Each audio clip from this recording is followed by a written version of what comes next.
Les habitants de la ville de Caïs et ceux de la plaine de Rmila sont familiers de ce tableau. La neige qui tombe chaque année au début de l'hiver sur la montagne qui surplombe la ville dessine clairement le visage d'une femme. Qui est cette Tamatut Enwedfel, la femme de neige? D'après la légende locale, cette figure féminine n'est autre que Dihya, la Kahina, la reine berbère.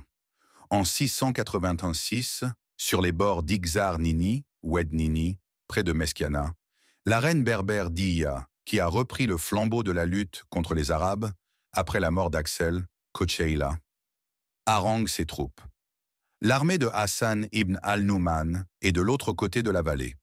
Au point du jour on vient aux mains, l'avant-garde berbère obtint les premiers succès et, après une lutte acharnée, les Arabes furent enfoncés de toutes parts et mis en pleine déroute. Hassan, avec les débris de ses troupes, prit la fuite vers l'est, poursuivi par l'épée dans les reins jusqu'à Gabès. Il ne s'arrêta que dans la province de Barca, où il s'établit dans des postes retranchés qui reçurent à son nom, Qosur Hassan.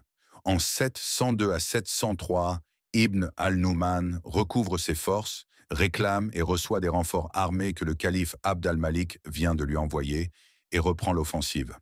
Il se heurtera à l'armée berbère commandée par Dihya dans la plaine de Rmila, à une vingtaine de kilomètres de Bagaï, d'après certains historiens.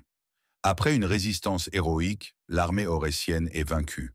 Entraînée dans la déroute, la reine des Aurès fut tuée par les Arabes et son corps jeté dans un puits.